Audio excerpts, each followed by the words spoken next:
Bab 67 hampir ketahuan.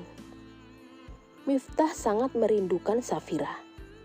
Dia hanya sekedar ingin melihat bagaimana keadaan seseorang yang teramat berharga baginya. Tetapi dia juga takut datang berkunjung ke rumah Yongki karena sudah pasti akan diusir. Akhirnya, pada tengah malam, Miftah nekat juga masuk ke rumah Yongki tanpa izin dari sahabatnya tersebut. Tentu saja, untuk menyusup sangatlah mudah, sebab Miftah memang masa mudanya sering kabur atau masuk di rumahnya sendiri yang penjagaannya ketat ayahnya tanpa ketahuan oleh siapapun. Sebagai putra tunggal dan calon pewaris, Miftah selalu dikekang oleh banyak aturan. Ternyata, kenakalan masa muda bisa berguna juga, batin Miftah. Dia yakin jika Safira tidur di salah satu ruang tamu. Ada 3, kira-kira yang mana, batin Miftah. Miftah mencoba membuka secara perlahan yang kanan. Tetapi rupanya ada lelaki muda yang tengah sholat. Diakah Amjad? Rajin sekali dia ibadahnya. Mungkinkah Safira bisa berubah menjadi muslimah karena dia? Batin Miftah. Tidak bisa dipungkiri jika Miftah sangat cemburu. Tetapi dia menahan diri sebab kemari berniat untuk melihat Safira secara diam-diam. Miftah beralih ke kamar tengah. Begitu dibuka, nampak perempuan yang tertidur nyenyak. Dari kejauhan, Miftah sudah tahu jika itu bukanlah Safira. Menuju ke kamar nomor 3. Miftah menjadi sangat tegang. Tangannya bahkan sampai gemetar ketika menyentuh ganggang Witu. Safira, Miftah menutup rapat. Dia tahu jika itu adalah perempuan yang dia cintai. Miftah hanya duduk, memandang wajah lelah milik Safira sambil meneteskan air mata. Astagfirullah, apa yang telah aku lakukan padamu? Sungguh aku ini sang pendosa yang tercela. Kamu pasti sudah sangat menderita dan tertekan, batin Miftah. Ingin rasanya Miftah memeluk, lalu mengucapkan permintaan maaf. Tetapi Miftah takut. Dia sangat takut. Sampai akhirnya dia mendengar bunyi langkah. Miftah segera bersembunyi di pinggir lemari. Miftah bisa melihat sosok Amjad yang mengintip sebentar, kemudian keluar lagi. Mungkinkah dia tadi merasakan kalau aku membuka pintu kamarnya? Buktinya, dia langsung mengecek kemari. Sialan, aku tidak takut sekalipun. Kamu adalah putra Kiai. Aku tidak akan menyerah untuk mendapatkan maaf dari Safira, batin Miftah. Miftah kemudian duduk di samping Safira. Dia menatap wajah perempuan itu lekat-lekat. Sampai kemudian Safira tampak resah gelisah dan memegang tangannya dengan erat. Miftah sangat panik. Jika sampai Safira bangun, pasti akan terjadi masalah besar. Kak Miftah, kamu jahat. Aku benci kamu, gumam Safira dalam mimpinya. Miftah bersedih. Bahkan dalam mimpinya saja, Safira membencinya. Aku tidak jahat. Aku hanya gila karena terlalu mencintaimu, Safira. Miftah berusaha melepaskan tangannya secara perlahan.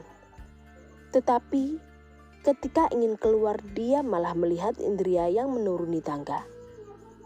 Miftah cemas. Dia langsung membuka gorden dan mengapa sialnya, karena di balik jendela ada pagar besi sehingga tidak bisa keluar.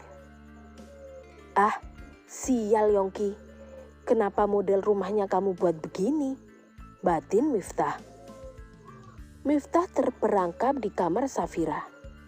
Dia bingung dan akhirnya bersembunyi di balik gorden, berharap Safira tidak ketahuan. Tetapi Safira juga bangun. Miftah bisa mendengar perbincangan antara Safira dan Indria. Safira terbangun dari tidurnya. Tadi dia bermimpi seorang diri berada dalam kegelapan. Kemudian dia melihat ada cahaya terang. Cahaya yang menuntun dia ke arah jalan hingga dia bisa keluar dari gua yang gelap. Kemudian di sebuah taman bunga indah ada lelaki yang punggungnya nampak tidak asing lagi. "Siapa dia?" gumam Safira dalam mimpinya. Safira teramat penasaran. Dia berniat mendekat untuk bertanya arah pulang. "Assalamualaikum." "Waalaikumsalam." Lelaki itu menoleh. Dengan senyuman yang manis menyapa Safira. "Istriku, mari kita pulang." Safira terkejut. Dia langsung terbangun dari mimpi dengan keringat yang membanjiri dahinya. Safira kemudian beranjak dari tempat tidur. Tubuhnya sudah mulai baikan, sehingga dia tidak perlu bantuan Yanti untuk ke dapur mengambil minum. "Safira," sapa Indria yang kebetulan baru selesai sholat malam. "Kak Indria, kakak belum tidur?" tanya Safira tersenyum. Indria terhenyak. Bahkan senyuman dari bibir Safira terasa menyedihkan. Sebagai sesama perempuan, dia tentu paham bagaimana luka hatinya. Dirinya yang dulu sudah sah dinikahi saja, ada perasaan rendah diri ketika dipaksa. Sedangkan Safira, Indria tidak sanggup membayangkan lagi. "Sudah bangun dari tadi, mau ambil minum. Kamu sendiri kenapa malam-malam tidak tidur?" tanya Indria balik. "Mau mengambil air minum juga," jawab Safira. "Kalau gitu kamu kembali ke kamar, biar kakak yang ambilkan," pujuk Indria. "Jangan repot-repot, kakak kan sedang hamil," sela Safira. "Tidak apa-apa, hanya mengambil air minum saja," jawab Indria. Safira kemudian duduk di ruang santai, menunggu Indria mengambil minumnya. Di sisi lain, Yongki baru bangun tidur. Karena merasa sangat lelah, agak malas sholat malam. Tetapi istrinya tadi terus membangunkannya. Setelah wudhu, Yongki malah iseng membuka ponsel karena ada panggilan masuk. "Miftah, ngapain kamu telepon jam segini? Ini masih malam tahu." "Yong, tolong aku. Aku terjebak di dalam kamar Safira. Dan di luar sekarang malah ada Indria dan Safira yang mengobrol. Aku gak bisa keluar." "Ah, kamu sialan. Sudah aku bilang jangan ceroboh dulu. Kalau udah gini, aku yang repot kan?" Yongki menutup ponselnya. Dia kesal sekali dengan kegilaan Miftah. Tetapi Yongki juga tidak tega membiarkan dia dalam kesulitan. Yongki tidak jadi sholat malam. Dia keluar dari kamar dan menuju ke ruang santai. "Indria, Safira, ada hal penting yang mau aku bicarakan pada kalian," ucap Yongki bergaya sok serius. "Ada apa?" tanya Indria dan Safira serempak. "Jangan di sini, yuk ikut aku ke ruang tamu," balas Yongki. Indria dan Safira membuntuti Yongki ke ruang tamu. Pada saat itu, Yongki segera mengirim pesan pada Miftah, biar cepat keluar lewat pintu dapur. Melihat Miftah yang menyelinap, Yongki agak ketar-ketir juga. Jika nanti istrinya atau Safira menoleh ke samping, sudah jelas akan ketahuan.